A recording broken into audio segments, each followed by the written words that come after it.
Welcome back to Catalyst Grid. Thanks for sticking around. My name is Kingsley Imufua. 15 episodes in, and IRONGATE is 90% complete. The building is up, the systems are in, the journey has been long, and commissioning is finally underway.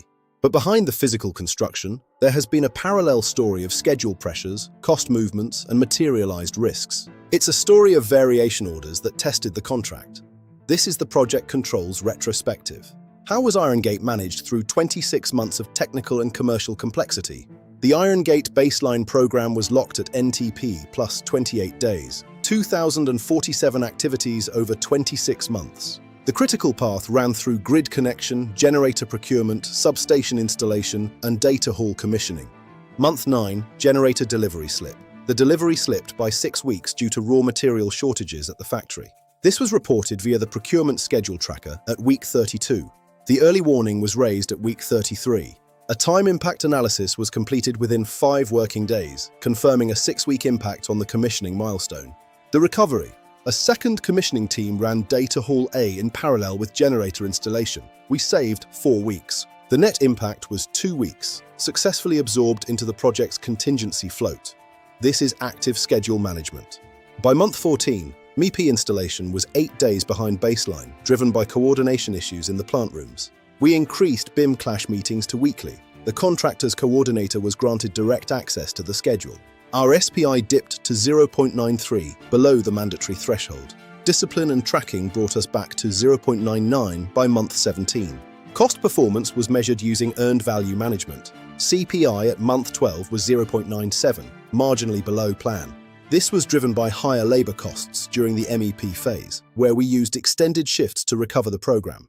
We set a contingency reserve of 8%. By month 22, we had drawn 60%, preserving the rest through completion. Liquidated damages exposure was tracked weekly against the P80 completion date, ensuring commercial risks were always visible.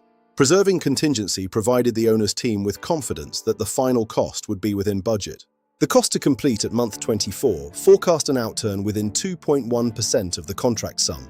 That is a well-controlled project. We maintained a risk register in Primavera, applying Monte Carlo simulations monthly to produce P80 forecasts. The top materialized risks included generator slips, way leave delays, and MEP labor shortages. Each required a disciplined response. Worse than predicted ground conditions required 6 additional piles.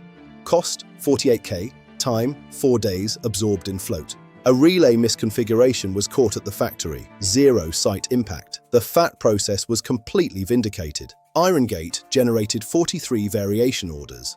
Totaling 4.7% of the sum, this is well within the industry benchmark. VO014 was an IT load uplift to 8.5 megawatts. This triggered changes in UPS capacity, PDU ratings, and cooling. The instruction came at month 18. We managed 11 days of impact through float and concurrent phasing. VO039 added a 4th carrier during fit-out, increasing site value with 0 program impact due to strategic duct planning.